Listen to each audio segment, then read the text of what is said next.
आयज़ा अपने बाप के खातिर क्या बचा पाएगी अपना प्यार या फिर अपने बाप का मान रख पाएगी, क्योंकि इन्होंने वादा कर लिया है अपने बाप से कि आप जो बोलेंगे वो मैं करूँगी। अहमद साहब अपनी बेटी को माफ़ कर देते हैं और उसके बाद फिर दानिश के वालिद साहब इनके पास आते हैं और बोलते हैं मुझे आपकी बेटियां काफ़ी पसंद है, तो मैं चाहता हूं कि आपकी बेटी से ही मेरे बेटे का रिश्ता हो। और ये भी मान जाते हैं इस बात को और फिर आयज़ा को बता दिया जाता है कि तुम्हारा रिश्ता यहाँ पे तय कर दिया गया है। यहाँ जब आयज़ा कॉलेज जाती हैं तो फिर से अपने बॉयफ्रेंड से मिलती है और उनको बता देती हैं कि मैं तुमसे शादी नहीं करूँगी, मैं अपना बाप का मान रखना चाहती हूँ, जहाँ वो बोलेंगे मैं वहीं पर शादी करूँगी। और उनके बॉयफ्रेंड बोलते हैं तुम कैसे कर सकती हो शादी, मैं तुमको नहीं छोड़ सकता, ऐसा नहीं करो तुम। यहाँ फ़िज़ा इन दोनों को दोबारा देख लेती है आपस में बात करते हुए और फिर ये काफ़ी गुस्सा होती है आयज़ा के ऊपर कि तुमको मना किया गया था कि तुम अब मत मिलना इससे, तुमने हमारे बाप का नाम ख़राब कर दिया है,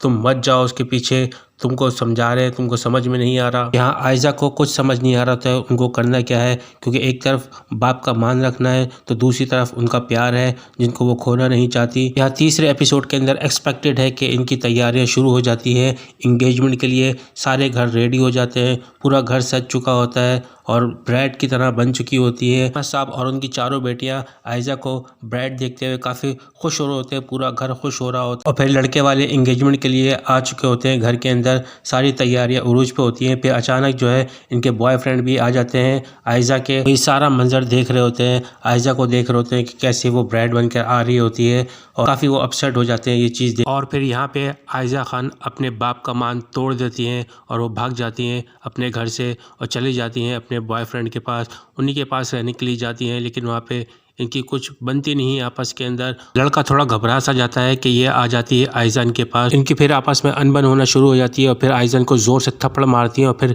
भागने के लिए करती हैं, अपने घर जाने के लिए करती हैं, तो इनको रोक लेते हैं पीछे से ये। और घर के अंदर ज़ोरों शोर से शादी की तैयारी चल रही होती है, सब अपने काम में बिजी होते हैं और फिर सब लोग जो है गार्डन एरिया में आते हैं और वहाँ पर डांस पार्टी स्टार्ट हो जाती है कि इनके वालिद साहब अहमद साहब जो है डांस कर रहे होते हैं, काफ़ी इंजॉय कर रहे होते हैं, वो खुश होते हैं शादी से।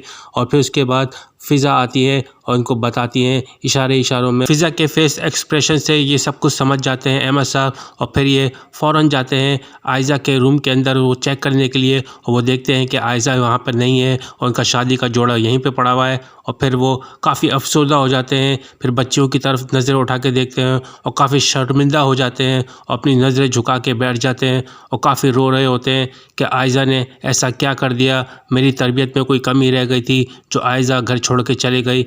काफ़ी डिप्रेस हो जाते हैं अहमद साहब। यहाँ दानिश की पूरी फैमिली घर के बाहर आ चुकी होती है ये अपनी बारात लेके और यहाँ पे आयज़ा गायब हो चुकी होती है, तो किसको फिर दुल्हन बनाए।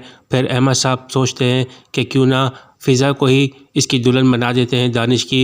यहाँ हालात ऐसे कुछ पैदा हो जाते हैं कि फ़िज़ा को कुछ मौका नहीं मिलता और इज़्ज़त के खातिर उनको शादी करनी पड़ती है दानिश के साथ।